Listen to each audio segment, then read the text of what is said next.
Hello everyone, আসসালামু আলাইকুম, welcome to my new blog. আজকের ব্লগে থাকছে ফুলকপি আর চিকেন দিয়ে দারুণ একটা লাঞ্চ বা ডিনারের রেসিপি। প্রথমে একটা মশলা বানিয়ে নিতে হবে। প্রথমেই নিয়ে নিলাম 3 চা চামচ পরিমাণ পেঁয়াজ বাটা, তারপর দিয়ে দিলাম 2 চা চামচ পরিমাণ আদা বাটা, তারপর এখানে জিরা বাটা দিয়ে দিলাম 1 চা চামচ, তারপর 1.5 চা চামচ পরিমাণ রসুন বাটা দিয়ে দিলাম, তারপর এখানে গরম মশলা গুঁড়া দিয়ে দিলাম 1 চা চামচ, তারপর 1 চা চামচ হলুদের গুঁড়া দিয়ে দিলাম, আর মরিচের গুঁড়াটা আপনারা আপনাদের টেস্ট অনুযায়ী দিয়ে দিবেন।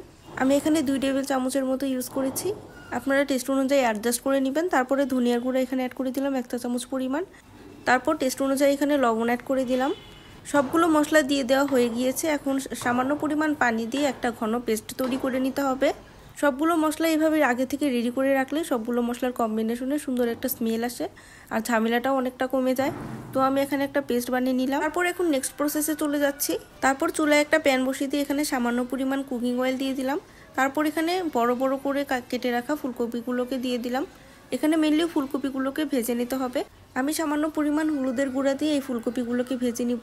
এখানে কিন্তু ভুলেও সল্ট অ্যাড করা যাবে না। সল্ট অ্যাড করলে এই ফুলকপিগুলো থেকে সামান্য পরিমাণ পানি ছেড়ে দিবে আর এই ফুলকপিগুলো অনেকটা সফট হয়ে যাবে। কিন্তু এগুলোকে ভাজতে ভাজতে সফট করে ফেলা যাবে না, কারণ এগুলো যদি ভাজার সময় সফট হয়ে যায় তাহলে রান্না করার সময় এগুলো আরও বেশি সফট হয়ে একদম মেল্ট হয়ে যাবে। আর ফুলকপিগুলোকে অতিরিক্ত তেল দিয়ে ভেজে নেওয়ার কোনোই দরকার নেই। সামান্য পরিমাণ তেল দিয়ে এটাকে নাইস একটা স্মেল আসা পর্যন্ত ভেজে নিলেই হবে। তারপর নেক্সট স্টেপে চলে গেলাম। এখানে একটা কড়াইয়ে পরিমাণ মতো কুকিং অয়েল দিয়ে এখানে গরম মশলাগুলো দিয়ে দিলাম। এখানে এলাচ, দারচিনি, তেজপাতা আর লবঙ্গ দিয়ে দিলাম। মশলাগুলো থেকে নাইস একটা স্মেল বের হয়ে আসলে এখানে আমি যে মশলার পেস্টটা আগে রেডি করে রেখেছিলাম সেটা দিয়ে দিতে হবে। এই মশলাটা দেওয়ার সাথে সাথেই দেখবেন খুব সুন্দর একটা স্মেল আসছে। তারপরে এই মশলাটাকে ভেজে নিতে হবে কিছুক্ষণের জন্য। যখন আদা রসুনের কাঁচা গন্ধটা চলে যাবে আর উপরে তেল ভেসে উঠবে তখনই বুঝতে পারবেন যে মশলাটা কষানো হয়ে গিয়েছে। তারপর এখন এখানে কেটে রাখা চিকেনগুলো দিয়ে দিলাম। রেগুলার চিকেন রান্না করার সময় যেভাবে কেটে নিতে হয় তার চেয়ে এক সাইজ ছোট করে এখানে চিকেনগুলোকে কেটে নিতে হবে। আপনারা ভিডিওতে দেখেই সাইজটা বুঝতে পারছেন। আপনারা চাইলে কিন্তু আরও একটু ছোট করে কেটে নিতে পারেন, এটা যার যার ইচ্ছা। তারপর এই চিকেনগুলোকে ভালো মতো কষিয়ে নিতে হবে।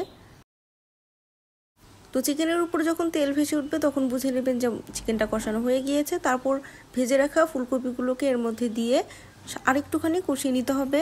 ভিডিওটা ভালো লাগলে অবশ্যই আমার ফেসবুক পেজটাকে একটা ফলো দিয়ে দিবেন আর লাইক, কমেন্ট, শেয়ার করতে একদমই ভুলবেন না। আর আপনারা যারা ইউটিউব থেকে দেখছেন তারা অবশ্যই চ্যানেলটাকে সাবস্ক্রাইব করে দিবেন। ফুলকপি কিন্তু এমনিতেই সফট টাইপের, খুব সহজেই ভেঙে যায়, তাই এতক্ষণ সময় ধরে কষিয়ে নেওয়ার কোনোই দরকার নেই। এটা হালকা করে কষিয়ে এখানে আমি পানি অ্যাড করে দিচ্ছি।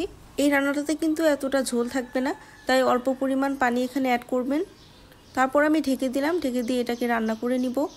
তো 10 মিনিট পর ঢাকনাটা খুলে এখানে লবণটা চেক করে নিলাম।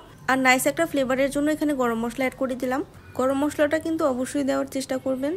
তারপর আরও কিছুক্ষণ রান্না করে ঝোলটা কমিয়ে নিলে এই রান্নাটা একদম রেডি হয়ে যাবে। এই তো রান্নাটা হয়ে গিয়েছে। ফুলকপি আর চিকেনের কম্বিনেশন যাদের পছন্দ তারা কিন্তু অবশ্যই এই রেসিপিটাও ট্রাই করে দেখবেন। আজকের মতো বাই বাই সবাইকে।